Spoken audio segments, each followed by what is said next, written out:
What's going on YouTube? It's SFT. I'd really appreciate if you could subscribe, and I'm bringing you a video about this whole Daniel Jones situation, the Giants, and not just that, how it affects football, the mentality of a football team, the fan base, and most importantly, the newcomers. This Daniel Jones situation is expected, obviously. They want to cut him because they don't want him to get injured and pay him damn near $22 million next year in injury money. And in general, they want to clear up their cap space and make sure he's not negatively impacting their plans next year. Now, I don't have a big issue with that at all. It's business as usual. He's not a big character on the football team, but I think this plays into a larger issue we've had with them last year, allowing guys like McKinstry to leave, trading guys like Leonard Williams, guys who were performing or were big parts of last year's quality defense. And not just that, the outbreak with Wink Martindale. So many things that really impacted this defense. You're letting a lot of guys who were solid starters, playing solid to good, leave, didn't pay them, and those guys are clearly playing really good. Xavier McKinney's having a great year. Leonard Williams just came back from injury against the Cardinals and looks sensational. And this defense would love to have those type of guys. But in general, the defense hasn't been as much of an issue, but the issue is not paying the players that are performing, allowing them to leave. What do your young players look forward to? It's no different than allowing a guy like Saquon Barkley to just leave. Yes, I understand. You don't want to pay a running back when your offensive line isn't that good. You can't really maximize his production. Elite level running backs are excellent on teams that do not require them to be the main piece. They are just like a number one wide receiver. If you have your offensive line together, your quarterback situation together, he becomes an elite check down option, an elite running back. He maximizes the smallest gaps and gets you those extra 2 to 3 yards, breaks those extra 2 to 3 tackles. He's special. But a team like the New York Giants just couldn't maximize what he was. But the issue in general is not really securing a guy like him and showing the guys in your locker room, if you work hard, if you're a leader, if you're the best at your craft, we will pay you. The same way the Detroit Lions paid David Montgomery, the same way Christian McCaffrey was paid.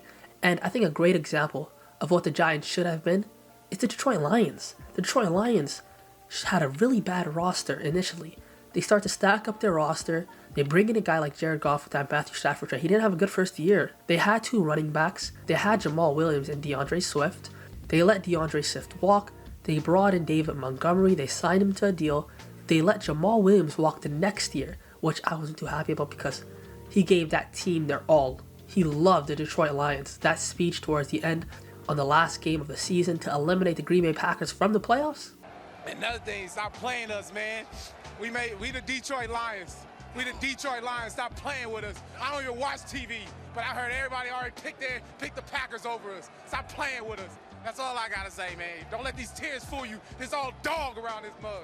Showing that emotion, saying we're not the same Detroit Lions that you guys probably think we are. Sadly, he got kicked off team. They brought in Jahmyr Gibbs. They paid the guys who performed at a high level. Amon-Ra St. Brown got paid. Number 54 on their defensive line got paid. He had a sensational game against the Colts, by the way. Dominated that O-line. But the guys who deserve to get paid got paid. That's a big thing towards the young guys who clearly could see, no different than a guy like Branch, their safety. He can see that they're paying the guys who go out there and perform. Laporta, he can see that they didn't wait to pay a guy like Sewell. They didn't wait to pay him. They paid him right away, and they paid him what he was worth. It makes those young guys understand, if I put in the work, I'm going to get rewarded for my hard work. And not just that, brings in more money for everybody. And it's a great message to send. It's the complete opposite that the Giants are sending to the rookies like Banks. Deonte Banks looked really good last year. This year, he's looked okay in coverage, but you look at some of his lack of effort plays, and you have to look at this locker room and say, what's the point of guys working hard? I'm looking at that last game against the Buccaneers, a bunch of guys not playing hard. What's the point of working hard? Who cares? You have a GM that's a dead man walking, in my opinion. You have a coach that's a dead man walking. Man, if you were to see some of his interviews post-game, it's like the guy's dead. He has no juice. It's like a guy who's just got divorced. He ain't got no money. He has to keep going to court, and he's numb to the entire process. He doesn't know what to say. He's just cold. That is exactly what Brian Daboll looks like. And these young players have nothing to look forward to. People keep saying that the GM for the Giants did great with this draft, which is somewhat true. However, those guys are not going to develop because they're not happy. They're not happy losing football games. They're not happy seeing their seniors leave the football team, or they don't really know what to look forward to. Are we just a bad football team? What's the point of me putting in extra hard work? What's the point of me putting in extra effort? I remember watching, I think they were 115-1 Detroit Lions. Most of their games, The one win was against the Vikings on a last-minute touchdown. I think so, okay? You can correct me, please. But I remember watching that game, and the first thing I thought to myself was, wow, this is a football team that plays hard every single game. Yes, they suck. Yes, they can't really run the football. Yes, their O-line needs help. Yes, their defense isn't that damn good. But I never questioned their effort. You lose a team when you question a team's effort. And I'm questioning the effort from that Detroit Giants team. Last year, I did not question that effort. That defense went out there last year and played lights out against the Eagles. Had games where they played their butts off. Regardless of how poor the offense was, how little offensive production they could have got, that defense went out there and performed regardless. And that's how you ruin a relationship with people like Wink Martindale. Yes, he is a really fiery defensive coordinator, but he's not happy with his head coach and how poorly he's coached that offense. And don't get it messed up, Daboll has really failed this offense. People keep sleeping by that. He has truly failed this offense. Their ability to run the football, underwhelming, play calling, it's a look good here and there. It's hard for me to really get on him because of who's quarterbacking. A quarterback can make a bad offense look decent, and a decent offense look good. And a bad quarterback can have a total opposite effect. But when you don't pay the right guys, there's nothing for your youth to look up to. It's that simple. When you bring in other players from other teams, give them cheap contracts, you're going to get cheap results. The first team I think about when I hear cheap contracts, cheap results, I think about the Colts. Colts have a lot of their older players, right, on not elite contracts. And guess what? They're not performing at a high level. They're an average defense. You want to pay cheap, you get cheap results. That's how it always is in business.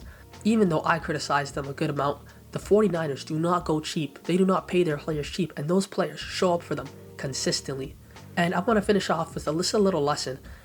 I've had experiences in my life in terms of just regular work, offices, regular situations where you're in an office where everybody's looking out for their best interest rather than looking out for what's best for the group. They're not worried about the workplace environment, how they're treating others. No, we have a group of people that care mainly about themselves. Let's just say they have stocks inside the company, internal stocks inside the company. They're so fixated on making sure that they're good to go, that they're fine. And what happens is you have a culture to where people are so busy taking care of themselves, looking after themselves, and the quality of training, the quality of information access, the quality of development is stunted because you have so many people looking after themselves. I think about the Giants right now. I think about so many of those individuals that are in the front office looking out for themselves, looking out for their best interests, trying to make sure when that big cut comes through, they don't get cut. It's a very sad thing to see. It's going to impact the players the most. Most of these people, I know they don't care, but it's going to impact those young players. What's the point of me working hard? No different than Malik Neighbors said, I'm getting the ball in the fourth quarter, damn there. I'm getting my first touches in the fourth quarter. People are asking me, what more can you do?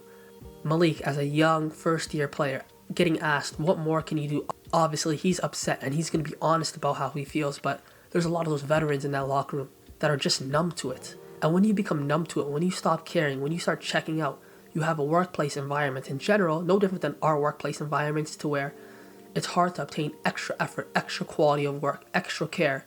It's hard to create a standard and keep a standard of play or keep a standard of work when you have a group of people who are looking out for their best interests and not willing to make the necessary sacrifices and put the best product out. That's all I have to say. Thank you so much for watching this video. Please subscribe. Take care. Peace.